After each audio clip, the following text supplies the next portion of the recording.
It's probably very ungrateful to be the last speaker of the session before lunch, but I hope you will keep your attention on the presentation today. And on behalf of Center for Knowledge Management, think tank organization which I lead in Republic of Macedonia, Skopje, I would like to thank you for your presence today, that you joined us on the PPP4 Broadband days, and I'm certain that the data and the information which we are going to receive today will be valuable for our time, and the first part of the day already proved my expectations. I don't know what is happening with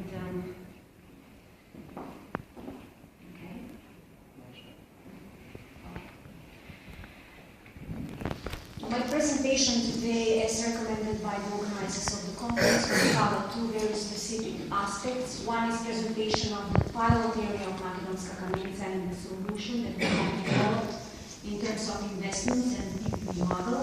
And the second part of the presentation will focus on the Center of Excellence, which has been established at national level in Macedonia, and which work will further cover all activities related to PPP for broadband in the future.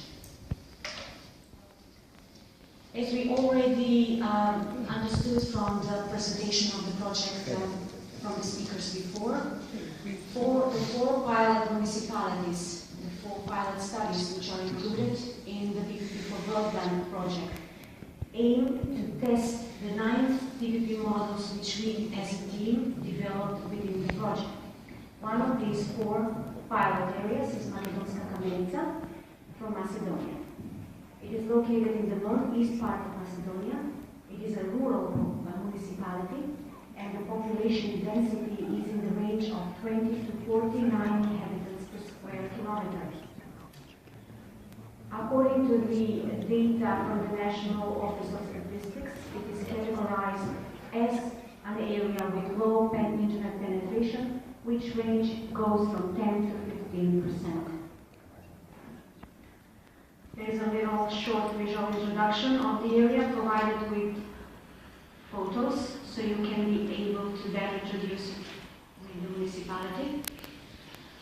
The demographics of the municipality show that it has in total 8,110 inhabitants, which are mainly located in the municipal town and a small town of the municipality, and 9 villages.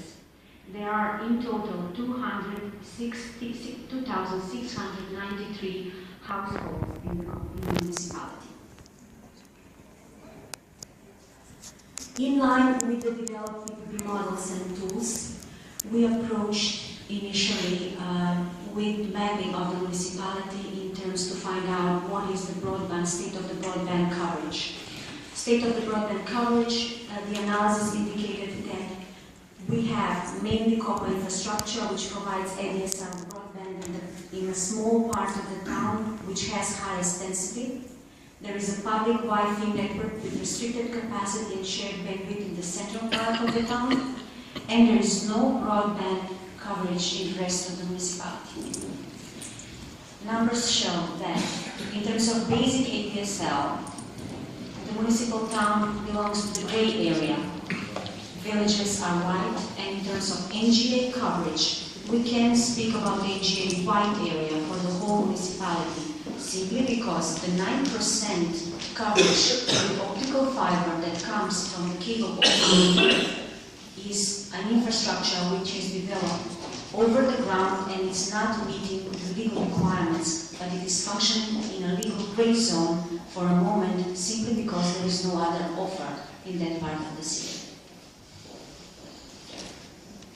The needs assessment of the Makedonska Kamenitza in terms of expectations and requirements by its citizens, businesses, the local government, and the other stakeholders has indicated that citizens have high expectations from what they are receiving at the moment, simply because most of them do not have at all internet coverage, and the ones that do have very basic ADSL connection, which doesn't meet their needs.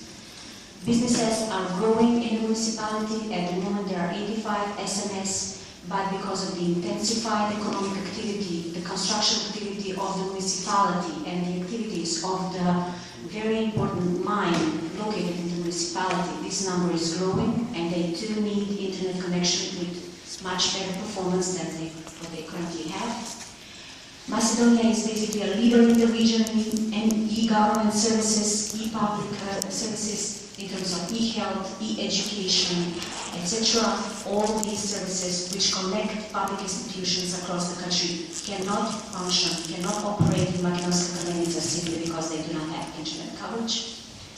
And we also consulted the strategy of and the plans of the local, for the local development, which are developed by the municipality, where there is a strong commitment to support local businesses by enhancing the business environment, strong commitment of building a free technological and economic zone for improving the investment attractiveness of the municipality for the foreign investors, and a strong plan for placing the municipality on the tourist map of the country.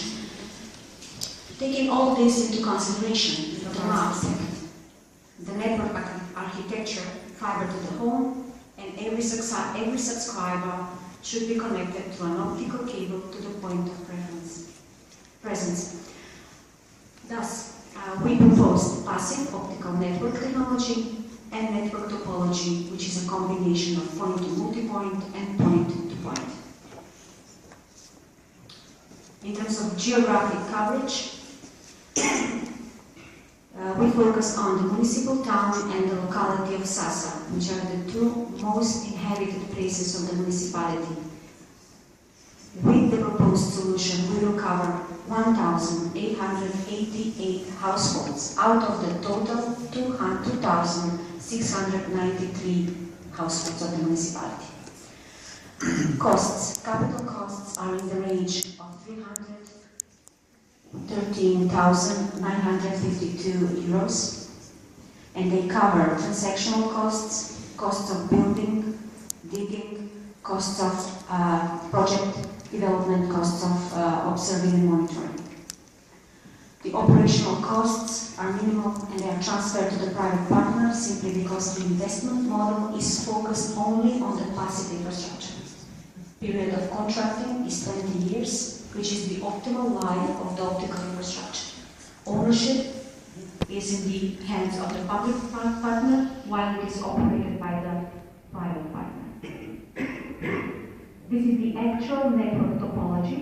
My apology that you cannot actually see a lot from the photo. However, this is why we have a small video presentation, which will provide you with an overview of how the area has been covered and the solution, the proposed solution we have on how to do it.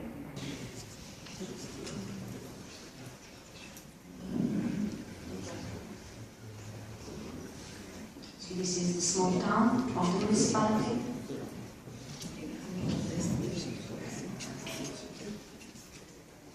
All these cabinets locations that you see are what is in our proposal for the feasibility study.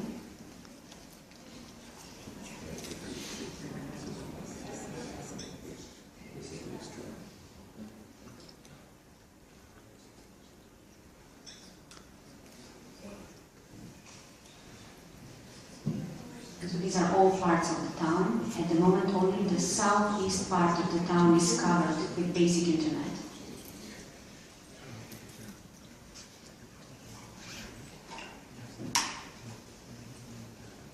And then the connection continues towards the area of Sasa, which is the second largest in terms of population part of the municipality, and it consists of several smaller groups of places, households, let's call it. We will stop on each of them. So you can see all around to the network path, there are households. There is a small settlement here. A small one which is up onto the mountain. A little hill, let's call it.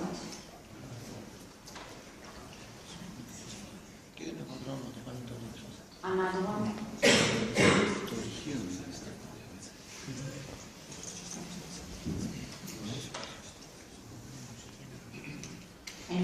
here at the end is the mine, which is a very important economic stakeholder of the municipality.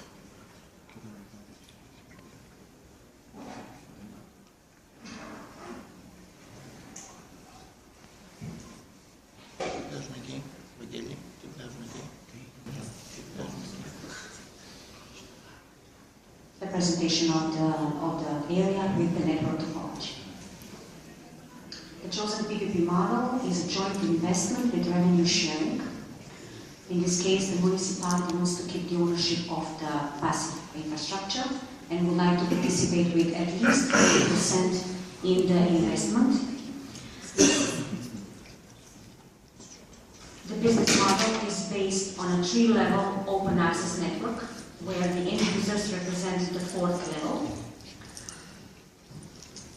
So we have at the first level of passive infrastructure level, the public partner, the municipality. At second level, we have the private partner who is operating the network. At third level, we have the retailers who are going to provide the end service to the users.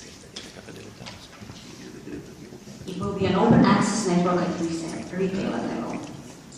The proposed PPP model is selected as a result of the mapping process, the legal requirements in the country, the preferences of the public partner, and the specifics of the chosen broadband technology. The expected impact is identified in the area of economic development, development of rural areas, improvement of public services, strengthening tourism, employment, and enabling supportive business environment. The investment proposal, the chosen PPP model, and all documents related to the PPP for Broadband project were developed by the team of Center of Excellence, PPP Center of Excellence, which is within the Center of Knowledge Management. The team is comprised of 4 full-time employees and 3 fellows. In terms of structure, we are 3 lawyers, 3 engineers, and 1 economist. The documents that we have produced within this project cover report on the broadband development in Macedonia. We have participated in the development of the 9 PPP for broadband models, and we have further translated and adjusted the same to national legislation. We have participated in the preparation of the guidelines for the PPP models, along with the PPP for models financial model. Documents related to the pilot municipality. We have done the mapping of the municipality, the technical model, the investment model, and the business case, which is published and it can be found on our webpage. We have prepared an ecological opinion on the impact of PPP on the environment, and we proposed a legal contract. In terms of visibility and building awareness, we have organized a study visit in Macedonia on the 16th and 17th of September. First national training October 3rd, second national training November 24th, and we at the same time organized an info day for the national telecom operators on November 27th. Besides these activities, we also had a lot of media coverage, 2 press conferences, 1 broadcast interview, and several press releases. In terms of visually presenting our work, so it is not just a speech, I'm providing you a photo album of our activities. For the future, and where do we see the future of the Macedonian Center for Excellence in PPP for Broadband? We see the future of the center in 4 areas: mapping, modeling, and investment analysis in terms of PPP for Broadband. Mainly, design phase of the PPP for Broadband. Support in securing funds and provision of legal advice to the public partners, but at the same time, we are covering the private partners as well. Trainings and workshops, periodical organization of these events in order to raise awareness in the country for the benefits of PPP in broadband infrastructure. And we see the role of the center as a think tank in PPP for broadband in terms of research, policy analysis and development, lobbying at national and regional level for change in legislation frameworks. That will be all. Thank you for your attention. My apology once again for the technical difficulties we had, but if you have any questions, we are open for discussion.